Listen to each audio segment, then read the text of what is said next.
শীতলপুর গ্রামের এক গ্রামীণ পরিবারের বউ অঞ্জলি। তার স্বামী সুদূর কাজের ক্ষেত্রে বাইরে থাকে। জীবনের সব সুখ তার হাতের মুঠোয় থাকলেও একটি কষ্ট তাকে প্রতিনিয়ত কষ্ট দিত। তা ছিল তার মাথায় কম চুল। হে ভগবান, হে আপনি আমায় কেমন শাস্তি দিলেন? আমার মাথার এই সামান্য চুলের জন্য আমায় প্রতিনিয়ত কতটাই না অপমান ও কষ্ট সহ্য করতে হয়। অঞ্জলি সবসময় তার আঁচলের আড়ালে তার মাথার চুলগুলিকে লুকিয়ে রাখত, কিন্তু ননদ মিতালি ও শাশুড়ি বিমলা দেবীর চোখে সেটা প্রায় সময় ধরা পড়ত। একদিন বিকেলে অঞ্জলি তার ঘরের খাটের পাশে দাঁড়িয়ে, ঠিক এমন সময় মিতালি সেখানে আসে। এই যে বৌদি, সবসময় এভাবে আঁচল টেনে মুখ ঢেকে রাখো কেন বলো তো? তুমি নিশ্চয়ই আমাদের কাছে কিছু লুকাচ্ছ, তাই না? সাহস থাকলে আঁচলটা একবার সরাও তো দেখি। মালতী, তুমি এমন করে কেন বলছো? আমি তো এবারের বউ, তাই সব সময় মাথায় আঁচল দিয়ে থাকি। আর আমি না এখন যাই, আমার অনেক কাজ পড়ে আছে। মিতালি তখন আর ধৈর্য রাখতে না পেরে সে জোর করে অঞ্জলির মাথায় আঁচল টেনে সরিয়ে দেয়। ঠিক সেই সময়ই শাশুড়ি বিমলা সেখানে আসেন এবং এ কি দেখছি আমি? ওমা, এই দেখো, এ তুমি কেমন মেয়েকে ঘরের বউ করে নিয়ে এসেছো গো? এর মাথায় তো... মাথা থেকে ঘোমটা সরে যায় এবং অঞ্জলি তাতে লজ্জায় কুঁকড়ে যায়। শাশুড়ি বিমলা দেবীও স্থির দৃষ্টিতে তার দিকে তাকিয়ে রইলেন, যেন তিনি নিজের চোখকেও বিশ্বাস করতে পারছিলেন না। এ আমি কি দেখলাম? হায় হায়, আমার একমাত্র ছেলের বউ এমন টাকলি! ছি ছি ছি ছি ছি! এই কলঙ্ক নিয়ে আমি এখন সমাজে কি করে মুখ দেখাবো? মা, দয়া করে আপনি এমন করে বলবেন না। আমি আমার এই চুলের জন্য কত চিকিৎসা করিয়েছি, কত দামি তেল, কত কবিরাজি জড়িবুটি মাথায় মেখেছি, কিন্তু তাতে কোনো লাভই হয়নি। মা, থামো, ওসব বাজে অজুহাত আমি শুনতে চাই না। তোমার জন্য আমার ছেলেটার জীবন নষ্ট হয়ে গেল। আমি যদি আগে জানতে পারতাম তাহলে কিছুতেই এই বিয়ে আমি হতে দিতাম না। তুমি এখনই এই বাড়ি ছেড়ে বেরিয়ে যাও। ঠিক বলেছ মা, দাদার জন্য আমরা না হয় একটা ভালো লক্ষ্মীমন্ত সুন্দরী মেয়ে দেখে আবার বিয়ে দেব, আর এরকম বউ কিছুতেই আমাদের বাড়ির লক্ষ্মী হতে পারে না। এইভাবেই প্রায় সব সময় শাশুড়ি ও ননদ মিলে অঞ্জলিকে তার কম চুল নিয়ে নানা রকম ভাবে অপমান করতে থাকে। আর অঞ্জলি সেই অপমান সহ্য করতে না পেরে সে রোজই গ্রামের তুলসী ঘাটে বসে কাঁদতে থাকে। জানি না আর কতদিন আমাকে এইভাবে অপমান সহ্য করতে হবে। হে ঈশ্বর, আমার এই সামান্য চুলের জন্য আমি কি কিছুই করতে পারি না? এই প্রতিদিনের মানসিক চাপ আর কষ্ট আমি আর সহ্য করতে পারছি না। অন্যদিকে বাড়িতে তখন শাশুড়ি বিমলা দেবী আরাম কেদারায় বসে ননদ মিতালিকে জল এনে দেওয়ার জন্য ডাকছেন। তার গলা শুকিয়ে কাঠ, কিন্তু সামান্য কাজটুকু করার ইচ্ছেও মিতালির মধ্যে নেই। মিতালি, এই মিতালি, এদিকে আয় তো, আমাকে এক গ্লাস জল দিয়ে যা, খুব তৃষ্ণা পেয়েছে আমার। উফ, আর ভালো লাগে না বাবা, তার উপর এত কাজ আমি একা করতে পারবো না। অন্যদিকে ওই ফাঁকিবাজ বৌদিটাও যে কোথায় গেল কে জানে। দাঁড়াও মা, আমি নিয়ে আসছি। অঞ্জলির এই গভীর কষ্ট দেখে গঙ্গা জলে ধ্যানরতা মা কালীর হৃদয়ে করুণার উৎপত্তি হয়। যেও তার কষ্ট দেখে তিনিও খুব কষ্ট পাচ্ছেন। আহারে, এই অসহায় মেয়েটার কতই না কষ্ট। ওর চুলের জন্য প্রতিদিন তার বাড়ির লোক কতই না অপমান করে। না না, যাই, গিয়ে ওর সাহায্য করি।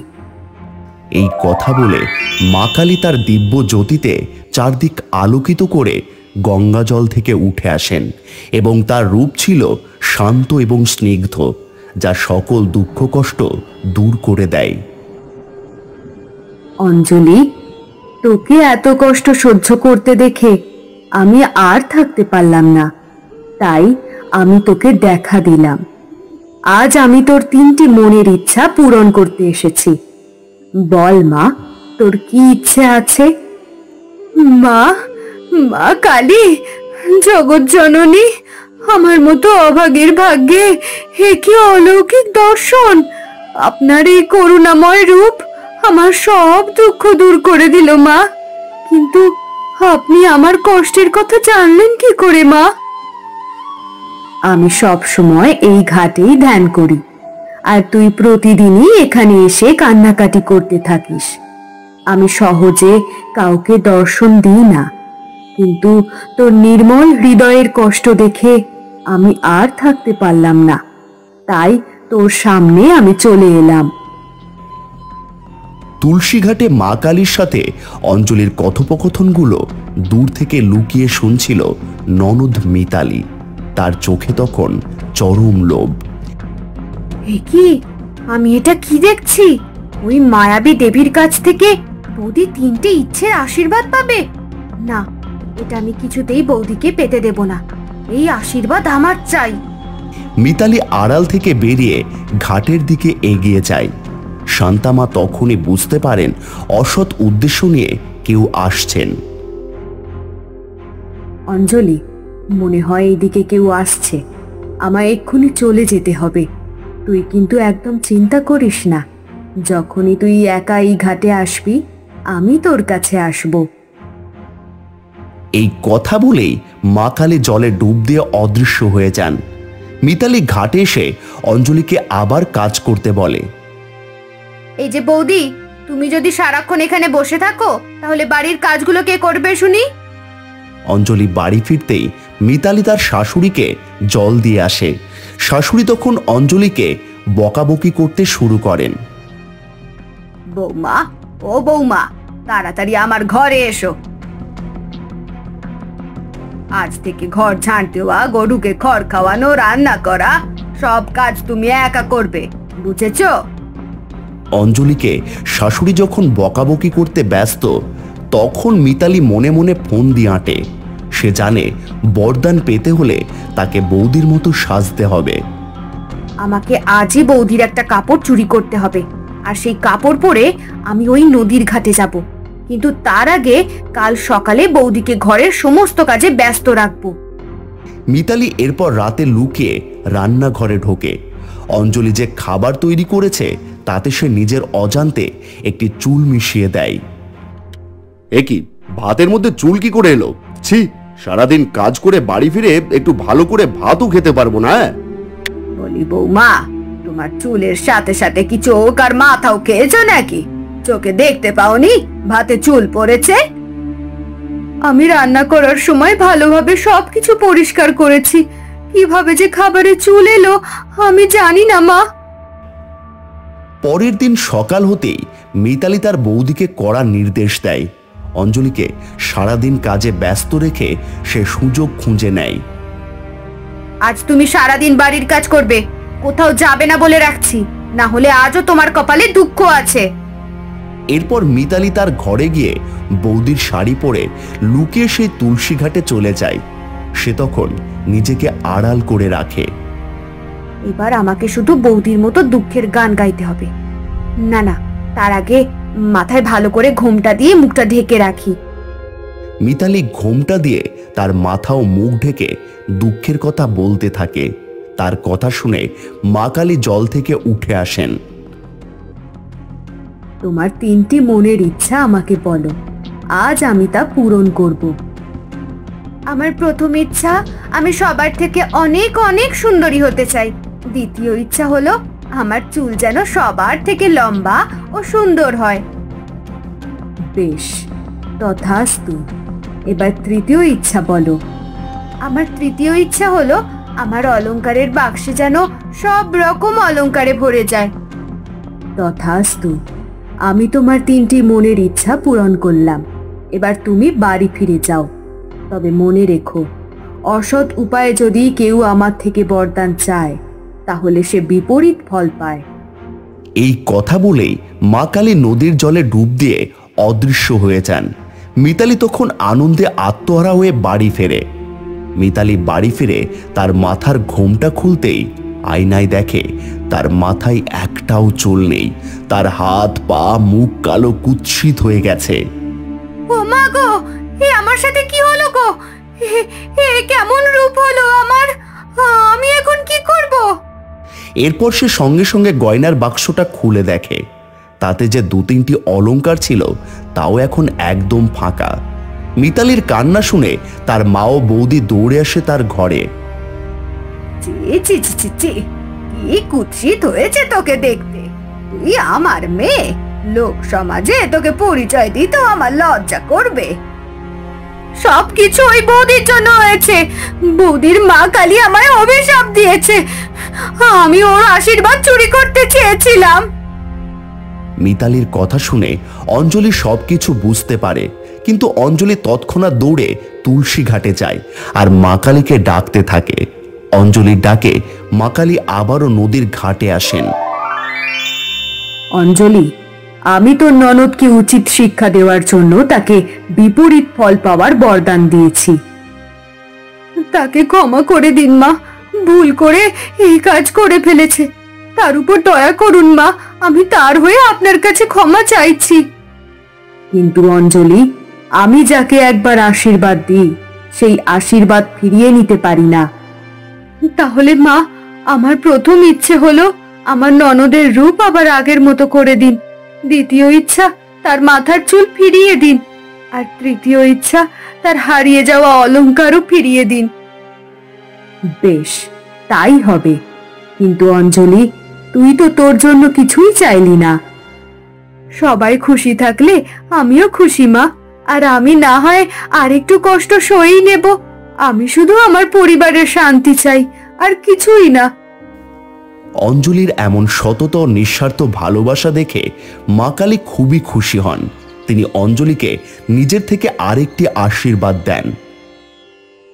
আমি তোর সততা ও ভালো মন দেখে খুবই খুশি হয়েছি, তাই আমি তোকে নিজে থেকেই আরেকটি আশীর্বাদ দিলাম। মা কালী অঞ্জলিকে আশীর্বাদ করতেই তার মাথার লম্বা ও ঘন চুল হয়ে যায়। তার রূপ তখন দ্বিগুণ সুন্দর হয়ে ওঠে। তারপর মা কালী নদীর জলে ডুব দিয়ে অদৃশ্য হয়ে যান। মা, হে আপনি কি করলেন? আপনি শুধু আমার ননদকে নয়, আমাকেও নতুন জীবন দিলেন। আপনার এই আশীর্বাদ আমি কোনোদিন ভুলবো না মা। এরপর অঞ্জলি বাড়ি ফিরে দেখে তার ননদ মিতালি আবার আগের মতো স্বাভাবিক হয়ে গেছে। মিতালি তখন হাউমাউ করে কেঁদে অঞ্জলির কাছে ক্ষমা চায়। বৌদি, তুমি আমাকে ক্ষমা করে দাও। আমার মতো অহংকারীকে তুমি এক নতুন জীবন দিলে। হ্যাঁ বৌমা, তুমি সত্যি খুব ভালো। আমরা তোমার সাথে যা অন্যায় করেছি, তুমি তারপরেও আমার মেয়ের সাহায্য করলে। তুমি যদি পারো তাহলে আমায় ক্ষমা করে দিও বৌমা। হে কি বলছেন মা? আমি তো সব সময় আপনাদের হাসি খুশি দেখতে চাই। শাশুড়ি বিমলা দেবীও নিজের ভুল বুঝতে পারেন এবং অঞ্জলিকে ভালোবেসে গ্রহণ করে নেন। এরপর থেকে সবাই একসাথে মিলেমিশে সুখে শান্তিতে বসবাস করতে শুরু করে। রায়পুর গ্রামের মেয়ে মিতালি, বাবা মা ছোটবেলাতেই মারা গেছেন। এখন তার আপন বলতে আছে শুধু 5 ভাই, আর ভাইদের সে প্রাণের চেয়েও বেশি ভালোবাসে। মিতালির ইচ্ছাতেই ভাইরা তাদের বাড়ির উঠোনে একটা জগন্নাথ দেবের মন্দির বানিয়েছিল। প্রতিদিন নিয়ম করে সেখানে পুজো দেয় মিতালি। হে প্রভু, তুমি আমার দাদাদের সব সময় সুস্থ রেখো, সব বিপদ থেকে রক্ষা করো প্রভু। পুজো শেষ করে মিতালি মন্দির থেকে বেরিয়ে আসে। দাদা, দাদা। দাদারা ঘর থেকে বেরিয়ে আসে। বল বোন। মিতালি চন্দনের টিকা এঁকে দেয় তাদের কপালে। জগন্নাথ দেব তোদের মঙ্গল করুক দাদা। ভগবান তোকেও যেন সব বিপদ থেকে বাঁচাই বোন। মিতালি পুজোর থালা নিয়ে মন্দিরে রাখার জন্য চলে যায়। বোনের প্রতি অত মায়া বাড়াস না কেউ। মনে রাখিস, ওর মেয়াদ ফুরিয়ে আসছে। ও আমাদের বাড়িতে আর মাত্র 2 মাসের অতিথি। তারপর ওকে বিক্রি করে মোটা অঙ্কের টাকা পাবো আমরা। সেই টাকায় আমাদের জীবন বদলে যাবে। কিন্তু দাদা, ও তো আমাদের বোন, আমরা ওকে বিক্রি করে দেব? ছোট থেকেও আমাদের এত ভালোবাসা দিয়েছে, ওর সাথে অন্যায় করব কিভাবে দাদা? কিসের বোন? তুই কি ভুলে যাচ্ছিস ও আমাদের সৎ বোন? সৎ বোনের প্রতি এত মায়া রাখিস না। কিন্তু দাদা। উফ, এখন এত কথা বলার সময় নেই, চল আমরা মাঠে যাই, সেখানে অনেক কাজ বাকি আছে। এই বলে চারজন ভাই ক্ষেতের দিকে চাষের কাজে বেরিয়ে যায়। কিছুক্ষণ দাঁড়িয়ে থেকে সেজবায়ও তাদের পেছন পেছন চলে যায়। সবাই যখন কাজ করছিল তখন গ্রামের জমিদার রায়বাবু সেখানে এসে উপস্থিত হলেন। রায়বাবুকে দেখে বড় দাদা এগিয়ে গেল তার দিকে। কি ভাই, মনে আছে তো? হ্যাঁ, মনে আছে। রাখি পূর্ণিমার দিনেই আপনি আপনার প্রাপ্য পেয়ে যাবেন। বেশ, তাহলে অপেক্ষায় থাকবো। দেখতে দেখতে দুদিন পেরিয়ে রাখি পূর্ণিমা এসে গেল। সেই দিন সকালে মিতালি প্রথমে পুজো সেরে তারপর সব দাদাদের রাখি পরানোর জন্য আসন সাজিয়ে বসতে দিল। তারপর দাদারা সবাই একে একে বসে পড়ল। মিতালিও পরম স্নেহে দাদাদের হাতে রাখি বেঁধে দিল। কি রে, তোরা আমার জন্য কি উপহার এনেছিস? দিলি না তো? আমরা 5 ভাই মিলে তোর জন্য একটা ভালো উপহারের আয়োজন করেছি। আজকে সন্ধ্যাবেলায় সেটা দেবো তোকে। ঠিক আছে, তোরা বরং এখন খেতে চল। আমি নিজে তোদের জন্য রান্না করেছি। আমি যাই, ভিতরে সব জোগাড় করি। দাদা, কি উপহার দেওয়ার কথা বলছো তোমরা? আমি তো কিছুই জানি না। একে কিছু বলা যাবে না, একবার সব জানতে পারলে কিছুতেই আমাদের কাজ ছাড়তে দেবে না, তাই একে বরং অন্য কাজে পাঠাই। আজকে রাতে আমরা 5 ভাই মিলে খাবার রান্না করে বনভোজনের ব্যবস্থা করব, তার বোনকে নিজের হাতে খাওয়াবো, এটাই হবে ওর উপহার। বাহ, এটা তো খুব ভালো বুদ্ধি। বোন সত্যি এতে খুব খুশি হবে দেখো। হ্যাঁ জানি, কিন্তু শুধু খুশি হবে বললে হবে না, রান্নার জন্য তো কাঠেরও জোগাড় করতে হবে। তুই বরং যা, কিছু কাঠ খুঁজে নিয়ে আয়, আমরা ততক্ষণে বাকি আয়োজন করি। বেশ দাদা, আমি ব্যবস্থা করছি। বড় দাদার আদেশ অনুযায়ী সেজো ভাই চলে যায় জঙ্গলের দিকে। সে চলে যাওয়ার পর মেজো ভাই এগিয়ে এসে কথা বলে। কি ব্যাপার দাদা, তুমি ওকে মিথ্যে কথা বললে কেন? ও এখানে থাকলে আমাদের সমস্ত পরিকল্পনা নষ্ট করে দেবে আর সবকিছুতে বাধা দেওয়ার চেষ্টা করবে, তাই ওকে এখান থেকে সরিয়ে দিলাম। এখন আমরা নিশ্চিন্তে সব পরিকল্পনা করতে পারবো। এটা তুমি ঠিক বলেছ দাদা। তারপর সকাল গড়িয়ে দুপুর হয়। জঙ্গলের মধ্যে বাকি 4 ভাই মিলে বনভোজনের আয়োজন করতে থাকে। দাদা, এ তো দেখছি বিশাল আয়োজন হচ্ছে। হ্যাঁ, জমিদার বাবু আসছেন, একটু ভালো করে আয়োজন না করলে হয় নাকি? আর তাছাড়াও আমরা একেবারে এতগুলো টাকা পাবো বলে কথা, তার জন্য একটু খাওয়া দাওয়া তো করতেই হবে। হ্যাঁ দাদা, ঠিকই বলেছ। ঠিক আছে ঠিক আছে, এখন আর বেশি কথা না বাড়িয়ে সমস্ত কিছুর আয়োজন কর। আর মেজো, তুই গিয়ে বোনকে ডেকে আনবি, বলবি আমরা ওর জন্য উপহারের ব্যবস্থা করেছি। এই সমস্ত কথা বলতে বলতে সেজো ভাই কাঠ নিয়ে ফিরে আসে। বাবা, এত আয়োজন! ও, তুই চলে এসেছিস, ভালো করেছিস। বাকি থাকা কাজে আমাদের একটু হাতে হাতে সাহায্য কর, আয়। তারপর 5 ভাই মিলে বনভোজনের জন্য কাজ এগোতে থাকে। সব আয়োজন করতে করতে বিকেল হয়ে যায়। এর মধ্যেই রায়বাবু এসে উপস্থিত হয়। এ কি দাদা, উনি এখানে? হ্যাঁ, কারণ উনি আমাদের গ্রামের জমিদার, আর এই গ্রামের জঙ্গলে আমরা এই আয়োজন করেছি। ওনাকে না বললে বাজে দেখায়, তাই ডেকেছি। তারপর বড় দাদা মেজো ভাইকে ডেকে বলে, যা, তুই গিয়ে বোনকে ডেকে আন। মিতালিকে ডাকতে পাঠানোর পর বড় দাদা মনে মনে ভাবে, না না, সেজোকে এখান থেকে সরাতে হবে, নইলেও বাধা দেবে। সেজো, রান্না তো হয়ে গেছে, তুই যা, বাসনগুলো একটু ধুয়ে আনতো। পরে যায় দাদা, বোন তো এক্ষুনি চলে আসবে। আরে, তোর জন্য অপেক্ষা করবো নাকি? তুই ভাবিস না, যা কাজটা সেরে আয়, তাহলে আর কোনো কাজ থাকবে না, নিশ্চিন্তে আনন্দ করতে পারবো। আচ্ছা ঠিক আছে।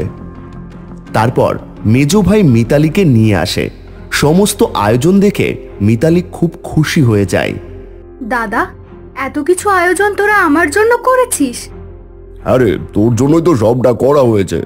তারপর মিতালির চোখ গিয়ে পড়ল রায়বাবুর দিকে। এ কি, উনি এখানে কি করছে?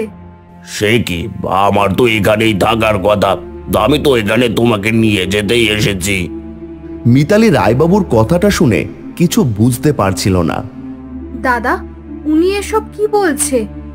বড় দাদা একটা বিশ্রী হাসি নিয়ে মিতালির দিকে এগিয়ে এসে বলল, উনি ঠিকই বলেছে, তুই আজ ওনার সাথে চলে যাবি, তারপর কাল সকালে গাড়ি আসবে, সেই গাড়ি তোকে নিয়ে সোজা চলে যাবে শহরে। দাদার মুখে এই কথা শুনে মিতালির মাথায় যেন আকাশ ভেঙে পড়ল। আমি চলে যাব মানে? আমি শহরে যাব কেন? কি বলছিস তুই এটা? এই, ও বুঝতে পারছে না, ওকে একটু বুঝে বলতো। জমিদার বাবু তোকে নিতে এসেছে, আমরা তোকে জমিদার বাবুর কাছে বিক্রি করে দিয়েছি। এবার তোকে নিয়ে উনি কি করবেন সেটা উনি ঠিক করে নেবেন। আমার তো সব আগে থেকে ঠিক করা আছে। আজকে ভোর রাতেই গাড়ি আসবে, তারপর সেই গাড়ি করে একেবারে সোজা শহরে। অনেকদিন ধরেই তোর দিকে আমার একটা নজর ছিল, তোকে বিক্রি করলে ভালো দাম পাবো, সেটা আমি আগে থেকেই জানতাম। এই সমস্ত কথা শুনে মিতালি কষ্টে রাগে অবশেষে দাদার কাছে গিয়ে দাদার হাত ধরে বলল, তুই এইভাবে আমার সর্বনাশ করতে পারলি দাদা? এর থেকে তো ভালো তুই আমাকে মেরে ফেলতে পারতি। তুই একবার বললে আমি না হয় স্বেচ্ছায় মরে যেতাম। আরে থাম তো, এত জ্ঞান জ্ঞান করিস না। তোর বদলে যদি আমাদের জীবনটা একটু গুছিয়ে যায় তাহলে সেটা খারাপ কিসে? আমি তোদের বোন হই, তোরা কি সেটা ভুলে গেলি? হ্যাঁ জানি, সৎবোন। জমিদার বাবু, আপনি ওকে নিয়ে যান। আর হ্যাঁ, আমাদের যা পাওয়ার ছিল সেটা বুঝিয়ে দিলে ভালো হতো। হ্যাঁ হ্যাঁ, বুঝিয়ে দিচ্ছি। প্রভু, তুমি আমাকে রক্ষা করো। জন্ম থেকে যেই দাদাদের নিজের সব বলে মনে করলাম, তারা আজকে টাকার বিনিময়ে আমাকে বিক্রি করে দিচ্ছে। এখন যে আমার তুমি ছাড়া আর কেউ রইলে না, সবাই পর হয়ে গেল। আমি এখন কি করব? অন্য কারোর কাছে বিক্রি হওয়ার থেকে তো ভালো নিজেকে শেষ করে দেব।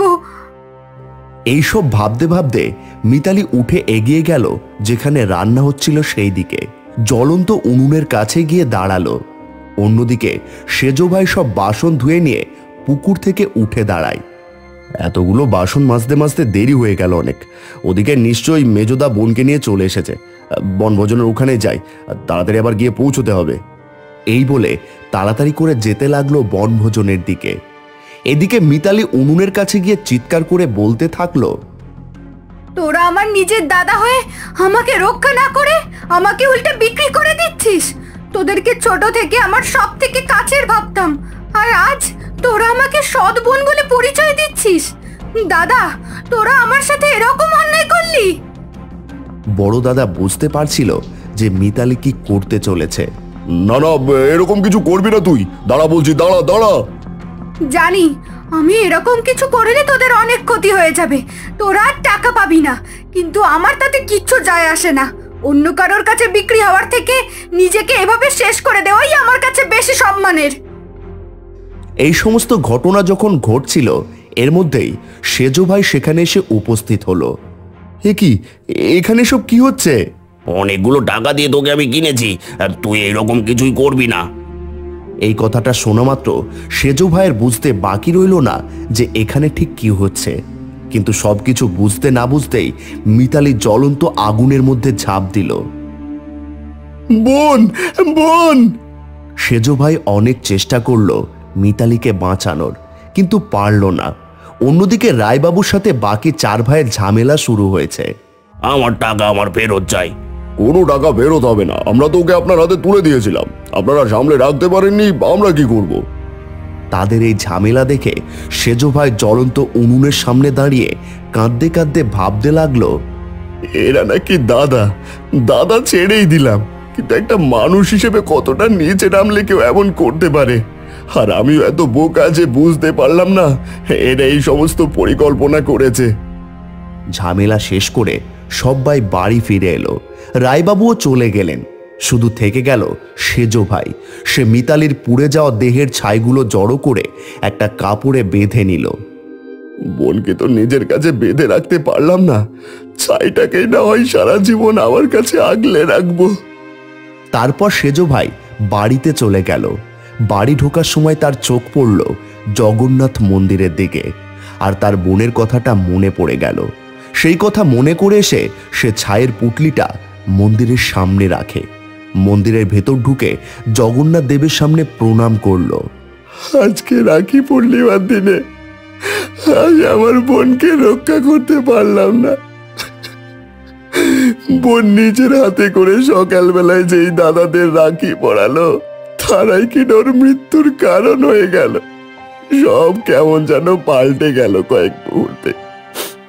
তবে আমি আমার বোনকে কিছুতে আমার থেকে দূরে যেতে দেব না, তাই এই ছাই আমি সারা জীবন আমার কাছে রাখবো। ওই ছাইতেই তোর জ্বলে পুড়ে শেষ হয়ে যাওয়া দেহটা আছে, ওটাই যে ওর শেষ চিহ্ন। তুমি দেখো প্রভু, যারা ওর সাথে অন্যায় করলো তারা যেন চরম শাস্তি পায়। আমি এতটাই নিরুপায় যে তাদের শাস্তি দেওয়ার ক্ষমতা আমার নেই। তাই তাই তোমাকে বলছি, তুমি দেখো তারা যেন শাস্তি পায়। এই বলে কাঁদতে কাঁদতে সে মন্দির থেকে বেরিয়ে এসে ওই ছাই নিয়ে ঘরে ঢুকে গেল সেজ ভাই। পরের দিন সকালবেলায় তাদের উঠোনে এক সাধু বাবা এসে উপস্থিত হয়। জয় প্রভু জগন্নাথের জয়। এই আওয়াজ শোনা মাত্র সেজ ভাই ঘর থেকে বেরিয়ে এলো। এ কি, আপনি কে? আপনাকে তো আগে দেখিনি এদিকে। আমি এদিক ওদিক ঘুরে বেড়াই, ঘুরতে ঘুরতে এখানে এসে পড়লাম, তাই এখানে মন্দির দেখে ঢুকে পড়লাম। কিন্তু তুই আগে বলতো, তোর মনে এত অশান্তি কিসের? অশান্তি মানে বাবা, আসলে কি বলবি খুলে বল। সেজ ভাই তারপর সব কথা খুলে বলল সাধু বাবাকে। সাধু বাবা সবটা শোনার পর বললেন, তুই বরং এক কাজ কর, ওই ছাই দিয়ে তুই তোদেরই কোনো জমিতে একটা গাছ লাগা, যে কোনো ফুল বা ফল গাছ।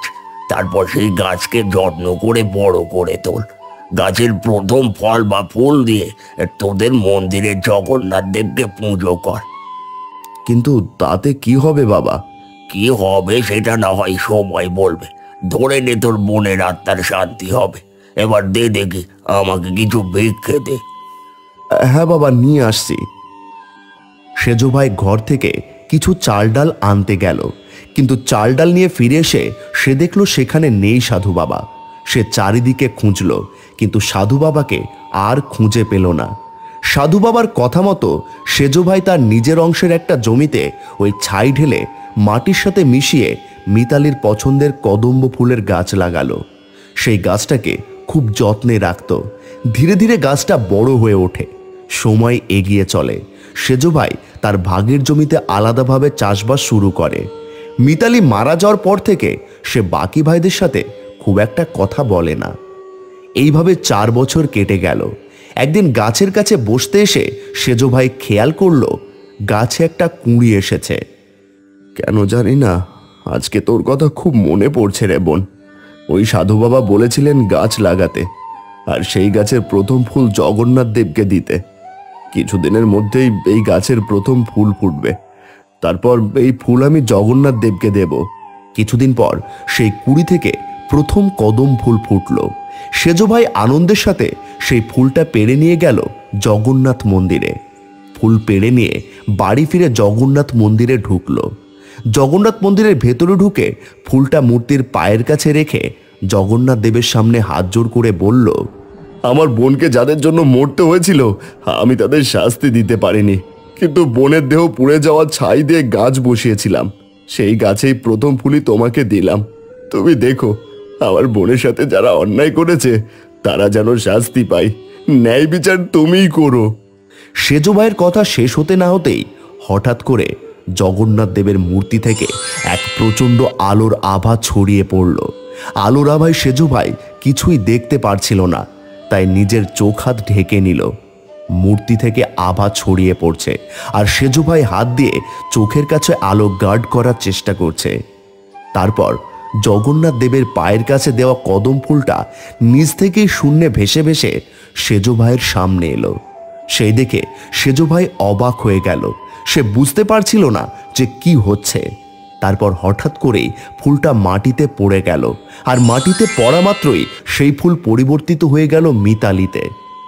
বোন, এটা কিভাবে সম্ভব হলো? এই দৃশ্য দেখে সেজ ভাই নিজের চোখে বিশ্বাস করতে পারছিল না। তবে সে বুঝল তার সাথে অলৌকিক কিছু ঘটল। আস্তে আস্তে জগন্নাথ দেবের আলোর আভা মিলিয়ে গেল। জয় জগন্নাথ, জয় জগন্নাথ। মিতালির জ্ঞান ফিরল। সেজ ভাই তাকে সব ঘটনা খুলে বলল। দাদারা ওরকম করার পর আমি ভেবেছিলাম আমার নিজের বলতে আর কেউ রইল না, কিন্তু তুই আমাকে এখনো এতটা ভালোবাসিস দাদা? এই 4 বছরে প্রত্যেকটা দিন আমার তোর কথাই মনে পড়েছে, আর নিজের ওপর প্রচন্ড রাগ হয়েছে। ওইভাবে বলিস না, তোর কোনো দোষ ছিল না দাদা। হ্যাঁ জানি, কিন্তু যারা তোর সাথে অন্যায় করেছিল আমি তখন তাদেরকে শাস্তি দিতে পারিনি। কিন্তু আজ আজ আমি তাদের প্রত্যেকের শাস্তির ব্যবস্থা করব। চল চল আমার সাথে। সেজো ভাই মিতালিকে নিয়ে গেল গ্রামের মোড়লের কাছে। তারপর গ্রামবাসীদের জড়ো করে এক আলোচনা সভা বসলো। সেজো ভাই সব কথা খুলে বলল। বাকি 4 ভাই মিতালির সাথে কি কি অন্যায় করেছে, আর জমিদার রায়বাবু কিভাবে এসবের সঙ্গে যুক্ত ছিল। সব কথা শোনা মাত্র গ্রামবাসীরা প্রচন্ড রেগে গেল। এই কে আছিস? যা তো ওদের 5 জনকে বাড়ি থেকে টানতে টানতে নিয়ে আয়, তারপর আমি ওদের ব্যবস্থা করছি। গ্রামের কয়েকজন ছেলে তাদের 4 ভাই আর রায়বাবুকে টেনে হিঁচড়ে সভায় নিয়ে আসে। আমাদের ভুল হয়েছে, আমরা ওই জমিদার বাবুর কথায় লোভে পড়ে এইসব করে ফেলেছিলাম, আমাদের ছেড়ে দিন। না না, আমি এসব কাজ করিনি, মিথ্যে বলছে, আমি এসব কিচ্ছু করিনি, আমাকে ছেড়ে দিন। ওরাই আমাকে বলেছিল ওদের বোনকে শহরে পাঠিয়ে দিতে, আমি শুধু সেইটুকুর ব্যবস্থা করেছিলাম, এর বেশি আমি আর কিছুই জানি না। চুপ, একদম চুপ, একদম মিথ্যে বলবি না। তোদের আর আমাদের এই গ্রামে কোনো জায়গা হবে না। এদের এক্ষুনি এদের গ্রাম ছাড়া করার ব্যবস্থা করো। তোমাদের কোনো কথা শোনা হবে না। মোড়লের কথা মতো গ্রামবাসীরা তাদের টানতে টানতে নিয়ে গিয়ে গ্রাম থেকে বের করে দিল।